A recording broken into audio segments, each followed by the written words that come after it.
Hi there, I'm Arya. Imagine yourself not being able to say, I'm hungry, I'm hurting, thank you, I love you. Imagine yourself being imprisoned inside a body which doesn't obey your orders at all. People are all around you, yet you feel alone. It wouldn't be easy, would it? Well, I lived for years feeling this way. Years of wishing for the ability to connect, to express, to share with others. Maybe you're wondering about the reason? Well, it was that I fell off the tree. I was my mom and dad's only child. We were a middle class family and we lived in a small house with a stunning backyard, which had an old oak tree that was said to be even older than my grandparents. When my dad first bought the house, he found a tree house in the oak tree built by the kids who'd lived in the house before us. After a lot of convincing, my father agreed to fix the tree house. He even made a wooden ladder so I could climb into the tree easily. I remember helping my dad decorate its walls with posters and photos of my favorite band. For a second, you might be thinking, what a sweet family. But no, this wasn't the case exactly. You see, my mom was a moody woman who yelled a lot, and nothing me or my dad did could please her. She would spend the whole night smoking cigarettes in front of the TV and then sleep the whole day. As for my dad, he spent his time working so he could pay the bills and buy us food. And me,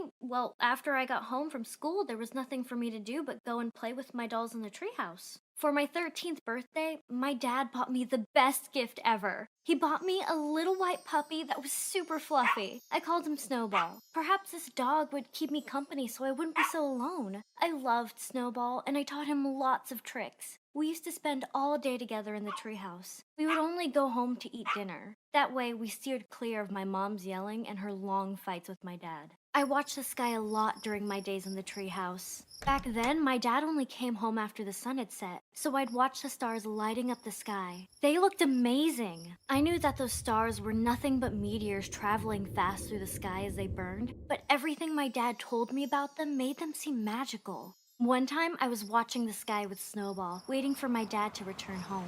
When he arrived, he climbed up and sat beside me. He said, "This falling star is a wish that just came true for someone out there in the world." "A wish?" I said. He explained a long, long time ago there was a poor man praying to the gods every day. However, the gods were always busy, so they didn't answer him. One day, he screamed so loudly the mountains shook. The gods looked at him and listened to his troubles. They became so sad and cried burning stars. So this way, whenever he saw a falling star in the sky, he'd make a wish and the gods would make them come true. "But can this be possible?" I asked. And he replied, "Legends are a beautiful thing to hear, but not to believe." "If the legends are so old, how can we know if they are true or not?" I asked. He just smiled at me and said it was time to head back into the house. On that same night, while I was lying in bed hugging Snowball, it started to feel like my life was falling apart. My mom was screaming hysterically at my dad, telling him that the money he was bringing in was no longer enough and that he should start searching for an extra job. She said that she could no longer go out with her friends because she was so embarrassed. She couldn't afford to buy new dresses every time they went out like her friends did. I saw Snowball looking at me as if he wanted to say, "What a silly woman." The fighting and loud screaming continued for a long time until I could no longer bear it. I snuck out of the window and headed towards the dark oak tree in the backyard. Everything around me was dark.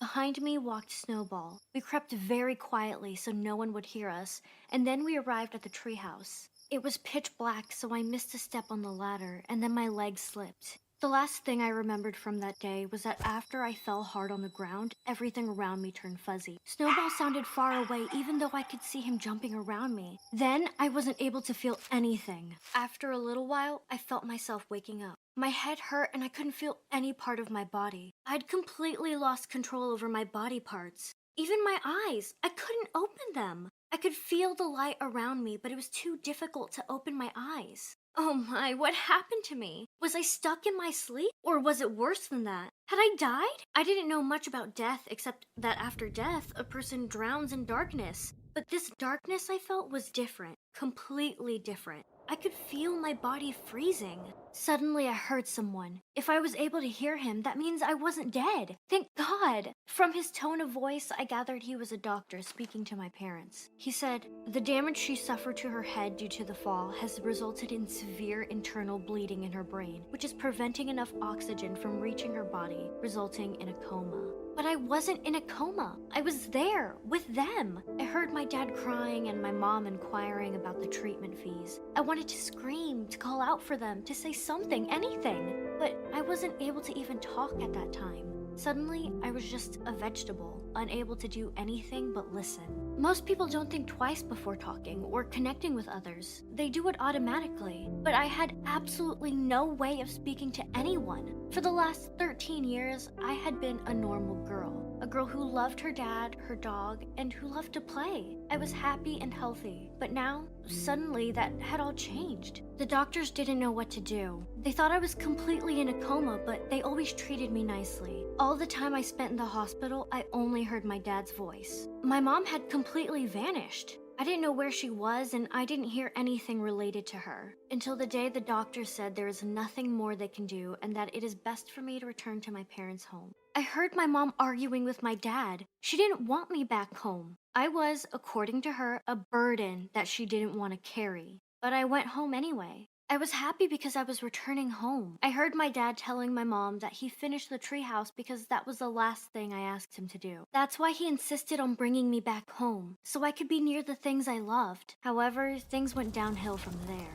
I lost my ability to move. I failed all the mind exams they conducted on me in the hospital, so the doctors told my parents they could treat me as if I didn't exist. My return home was just a hopeless attempt at keeping my unconscious body comfortable until I died. My dad tried his hardest to keep me comfortable, and that really annoyed my mom. Their friends stopped visiting after a while, and the money dad was providing was no longer enough. Machines that were keeping me alive were too expensive. Before, I was able to escape my mom screaming and ranting, but today I was stuck with it without them even knowing that I could hear them. The whole thing felt like a nightmare. When my dad first got me Snowball, I thought that he was very smart and could just understand me without even having to talk to him. But my dad used to laugh and say, "Dogs are about as smart as a 3-year-old. They can feel when you're happy, sad, or scared, but they can't read your mind." Deep down, though, I knew Snowball was no ordinary dog. He was special enough to be able to read my thoughts because we had this insane bond.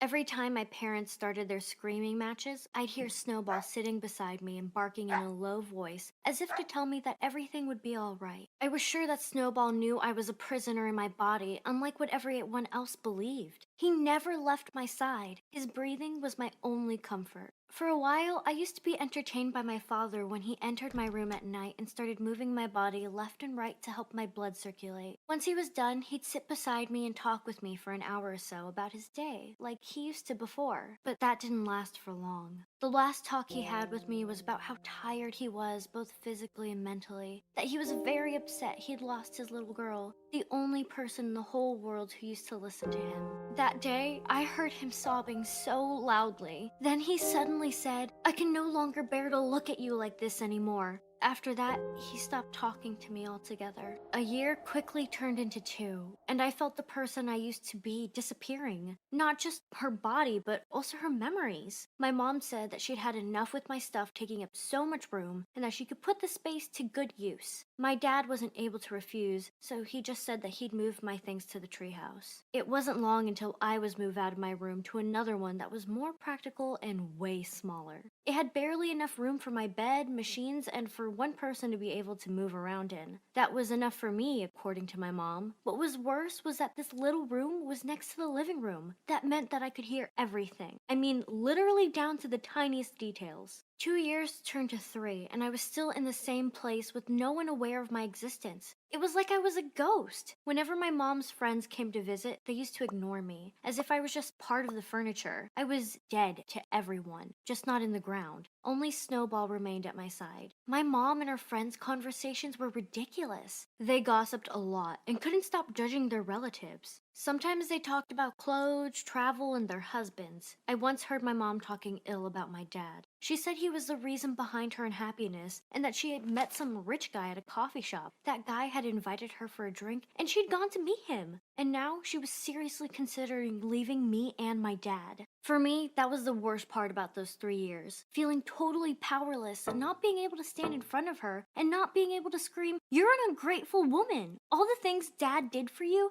and yet it's never enough. Now you want to leave him because some other guy has more money?" My poor dad didn't deserve my mom, or even me. I found myself in utter darkness, and the darkness was swallowing my dad up whole. I couldn't remember much about my life before the fall. I was so terrified I'd forget everything. I remembered having a friend called Maisie, but I couldn't remember what we used to do or how we would spend time together. I remember loving science, but I no longer remembered any of the stuff that we'd learned at school. At the same time, my mind clung onto those memories, and at the same time, started creating new ones that hadn't existed before. I had to find a way to stay here, in this world, even if I had to create my own world inside my head. Maisie became my best friend. She always visited on Sundays,